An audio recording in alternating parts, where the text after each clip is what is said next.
오늘 새벽 우리에게 주시는 하나님의 말씀은 구약성경 신명기 3장 18절의 말씀입니다. 오늘 본문의 말씀을 제가 읽겠습니다.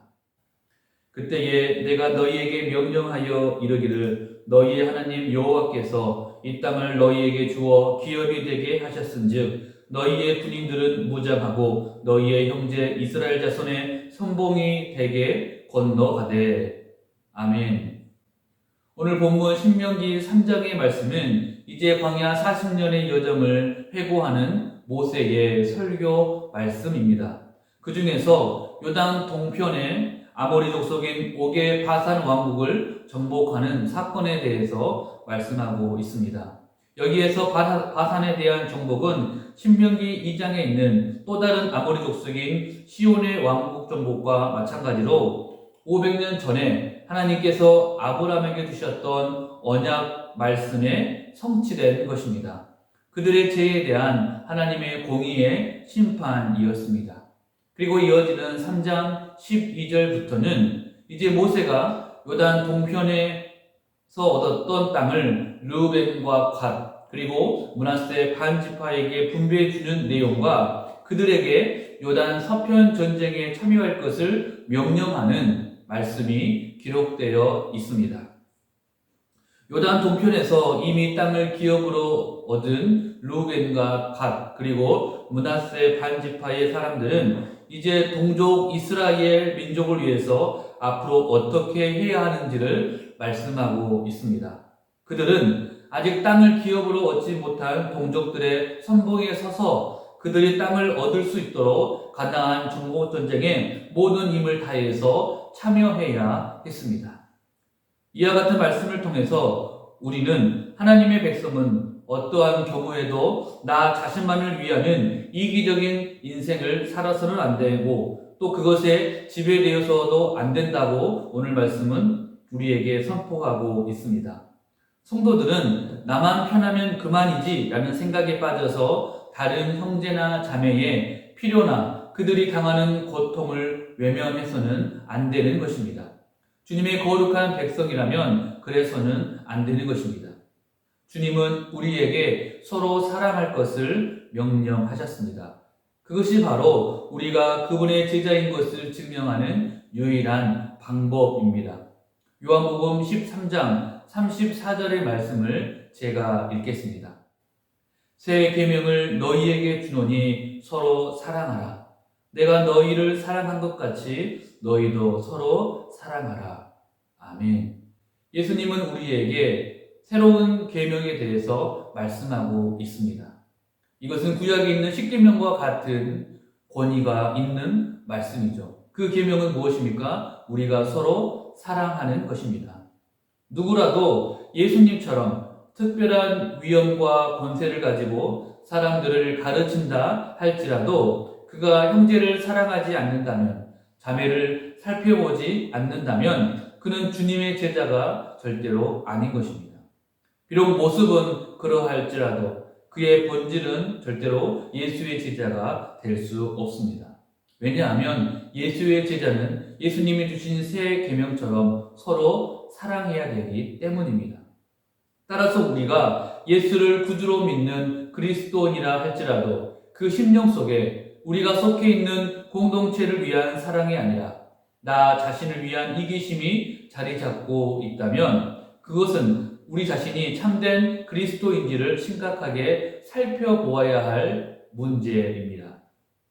우리는 예수님의 생애와 사역을 통해서 나 자신을 위하는 이기심과 관련된 그 어떤 것도 찾을 수가 없습니다.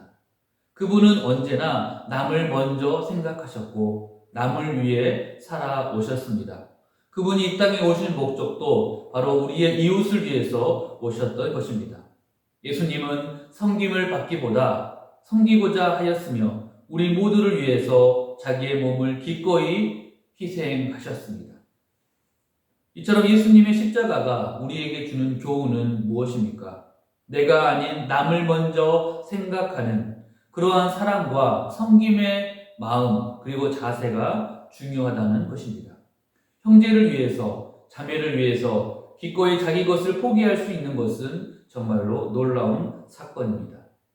따라서 우리 모든 그리스도인들은 이웃의 아픔과 고통을 자신과는 상관없는 것으로 여겨서는 안 됩니다.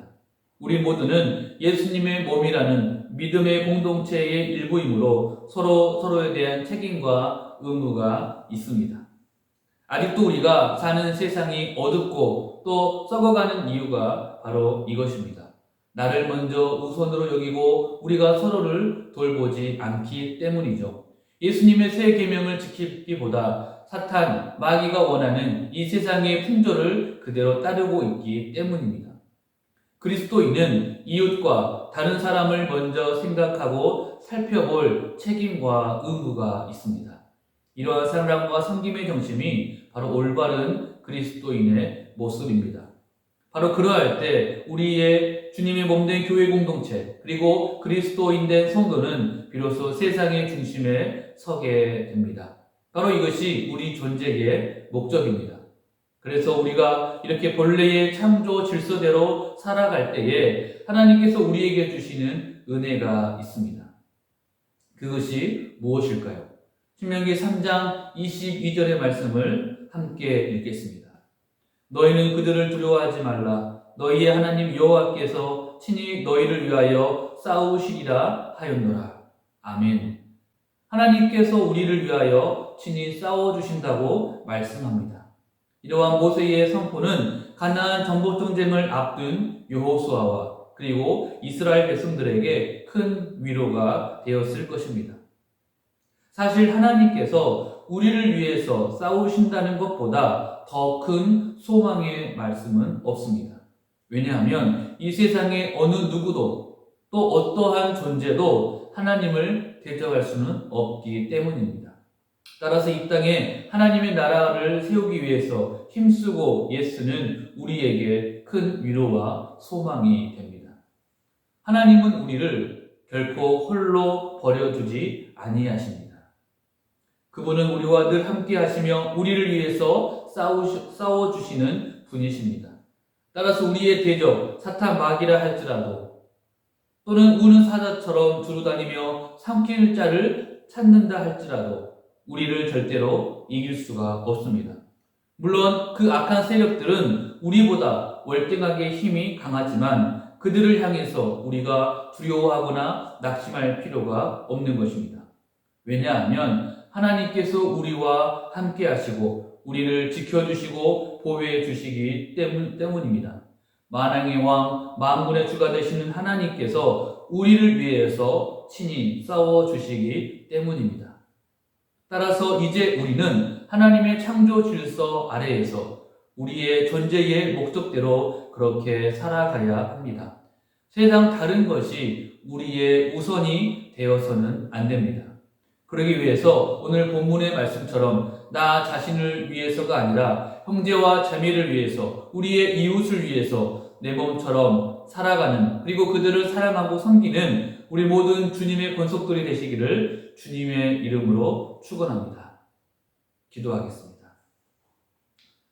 하나님 아버지 감사합니다. 오늘 새벽에도 우리를 단잠에서 깨워주시고 주님의 귀한 말씀으로 은혜 주시니 감사합니다.